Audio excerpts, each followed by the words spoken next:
بسم الله والصلاة والسلام على رسول الله وعلى آله وصحبه أجمعين. رب اشرح لي صدري ويسر لي أمري واحلل عقدة من لساني يفقهوا قولي. وسبحان الله والحمد لله ولا إله إلا الله والله أكبر ولا حول ولا قوة إلا بالله والباقيات الصالحات خير عند ربك ثوابا وخير أملا. يا ذا الجلال والإكرام يا أيها الذين آمنوا اتقوا الله حق تقاته. Développons ensemble, Inch'Allah, notre réceptivité, notre vigilance à ce que Dieu peut nous offrir, à ce que Dieu peut nous donner, à ce que Dieu peut nous révéler, parce que sa révélation est quelque chose qui ne cesse de se remanifester, comme on le verra demain, Inch'Allah, en cours de philosophie du langage, par rapport à cette révélation du Inzal, le fait que Dieu nous rende accessible sa parole, et est-ce que cette accessibilité est quelque chose qui est cantonné dans le temps ou est-ce que c'est une réalité qui dépasse ce que l'on peut imaginer. Alhamdulillah.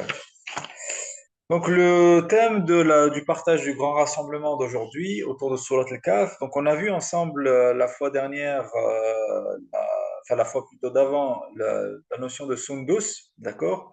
On a vu voilà par rapport au schéma linguistique, par rapport à Handasa, ce qu'on appelle l'ingénierie, du coup c'est vraiment le fait que l'ingénierie est une science à la base qui vient des forges de l'Inde, d'accord? Vraiment, le métier de la forge et le métier de la métallurgie en Inde était quelque chose de très raffiné. C'était la caste la plus spirituellement la plus avancée. Et on a vu aussi que le prophète, alayhi salatu wassalam, enfin, dans plusieurs poésies, en tout cas notamment celle de Hassan ibn Thabit, d'accord, celui qu'on appelle le poète de Médine, et qui était vraiment, selon un hadith, renforcé par l'esprit de Jibril lui-même, d'accord, appelé le prophète sallallahu alayhi wa sallam al-Muhannad, d'accord, bah, enfin, le sabre qui vient d'Inde, vraiment le sabre, vraiment cet esprit qui vient de la tradition primordiale, parce qu'on avait vu ensemble aussi que dans les traditions orientales et moyen-orientales, l'Inde représentait voilà, l'origine des traditions. Et on a voilà, un récit aussi par rapport à Sayyiduna Adam alayhi salam, qui va se manifester dans sa réalité terrestre en Inde avant de retrouver notre mère Hawa à Arafat.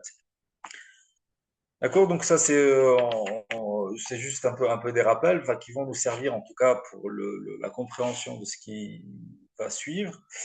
Et aussi bah, dans la poésie d'Al-Burda aussi, d'accord, dans la poésie d'Al-Burda, la première en tout cas, la première de Ka'b ibn Zuhayr, euh, où il nomme le prophète sallallahu alayhi wa sallam Al-Muhannad également, d'accord, le sabre qui vient, le sabre provenant des Indes. Et on avait vu, voilà, par rapport à tout ce champ lexical que le Sundus, pour nous, voilà, ça représentait vraiment ce qu'on appelle la vallée de l'Indus, d'accord? Et que cette vallée-là, ben, enfin, la rivière, en tout cas, de l'Indus, en tout cas, était une des 7 rivières sacrées de l'Inde et qui prend sa source au Tibet, d'accord? Et qui enfin, selon vraiment enfin, va déboucher sur ce qu'on appelle la mer d'Arabie. Bon, bah, vraiment, qu'Allah préserve cette région du monde, bah, c'est notamment là où, effectivement, en ce moment, il y a beaucoup de choses qui se passent. Vraiment, qu'Allah puisse vraiment nous faire sortir de tous ces schémas de destruction, Inch'Allah. Mais en tout cas, bah, c'est très révélateur, bah, c'est très révélateur par rapport vraiment à, à l'inverse enfin, l'inversement des valeurs traditionnelles. Al-Aïn, en tout cas, et ça prenait, comme je vous disais, l'Indus prend sa source au Tibet, d'accord? Et effectivement, vous savez, je pense, enfin, vous savez ce que peut représenter le Tibet. Et quelque part, le Tibet est qui se trouve au toit du monde, d'accord? L'Himalaya, c'est vraiment les plus hauts, les plus hauts plateaux du monde. Donc, c'est quelque part vraiment cette notion de aql, l'intellect, parce que l'intellect veut dire faire le lien, mais ça veut dire aussi prendre de la hauteur, d'accord? Donc tout ça, voilà, c'est juste des rappels. On a vu effectivement que le chamois, notamment l'animal, le chamois, il était appelé le aqil. Parce que le chamois est un animal qui reste dans les hauteurs des montagnes toute l'année. Même en plein hiver, le chamois a la capacité enfin, physique, biologique, enfin vraiment, avec ses pattes, etc., avec des crampons bizarres, etc. Enfin, pas bizarres, mais en tout cas particuliers, qui lui permet de rester, vraiment toute une physionomie qui lui permet de rester dans les hauteurs, alors que l'hiver, généralement, bah, tous les animaux descendent plutôt vers la vallée. D'accord? Et lui, pour enfin, son capacité de préserver les hauteurs, c'est de pouvoir rester dans les hauteurs. Et donc, c'est vraiment ce centre de l'Orient, ce centre de l'intellect, et qui va finalement se retrouver dans la mer d'Arabie. Donc là, on avait vu ça par rapport au Sundus. Mais maintenant, que veut dire le mot Issabraq? Et on va essayer de découvrir ensemble, d'accord? Donc Issabraq, en fait, bah, comme le mot Sundus, en tout cas, les savants sont d'accord pour le dire que le mot Issabraq est un mot non arabophone. D'accord? Enfin, pas non arabophone, c'est-à-dire que non arabe, quelque part, enfin, qui ne suit pas qui a été arabisé.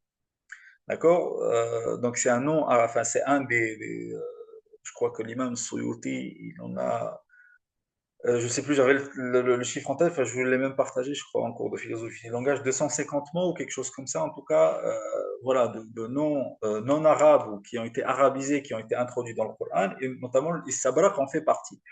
D'accord? Et le mot Sundus également.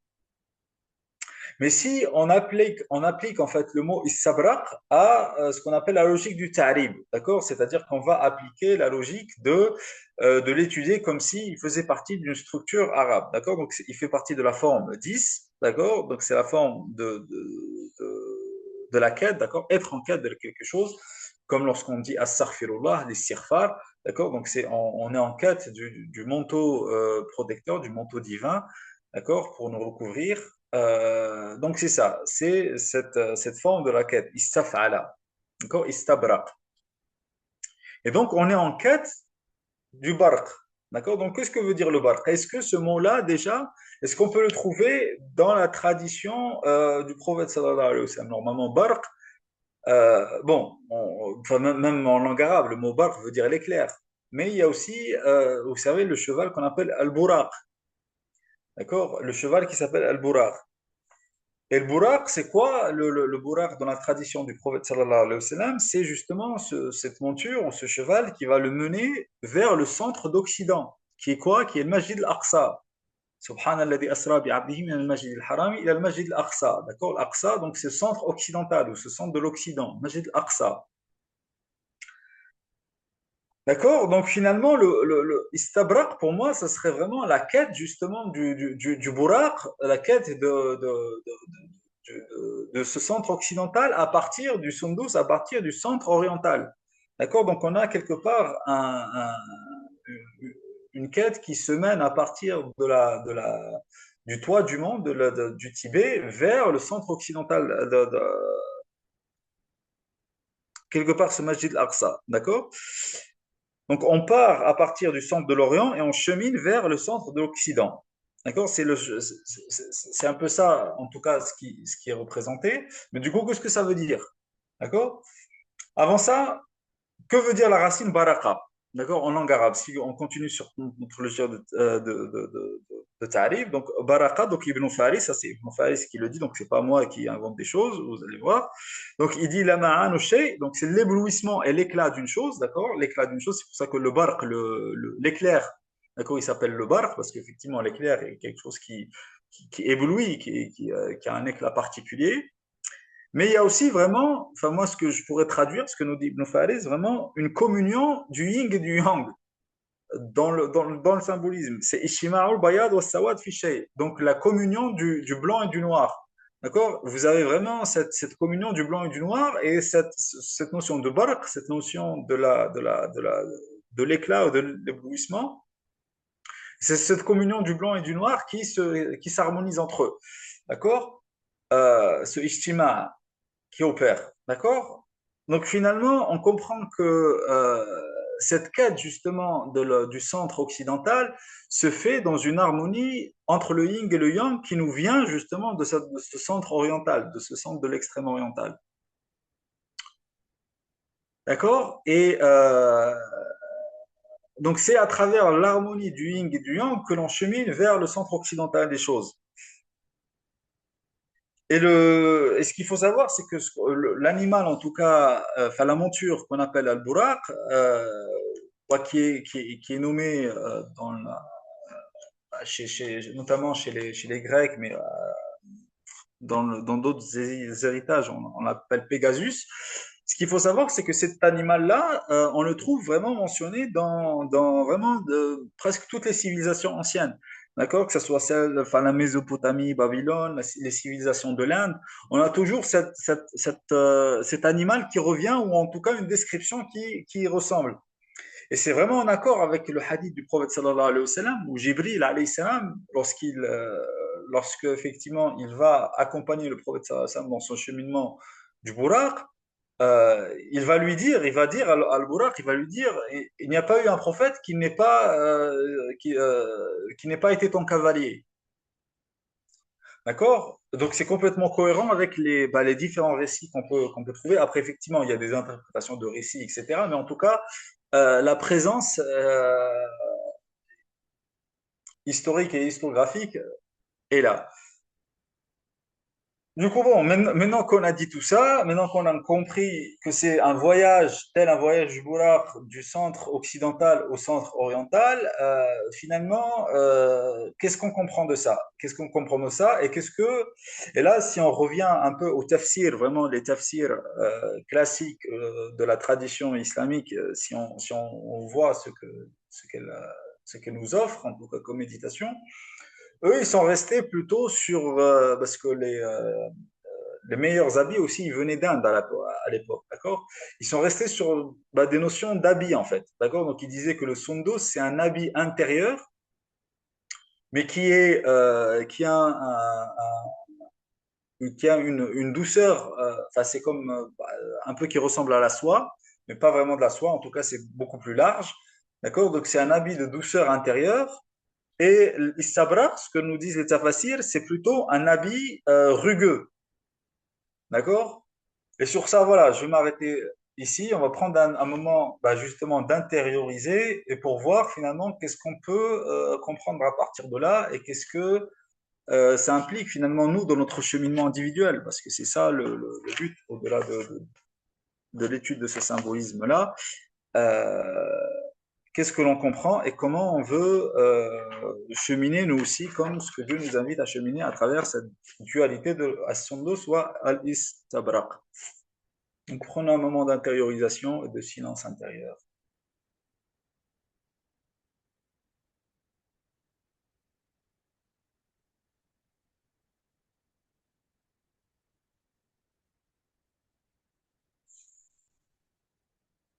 Alhamdulillah, alhamdulillah, alhamdulillah, wa astaghfirullah.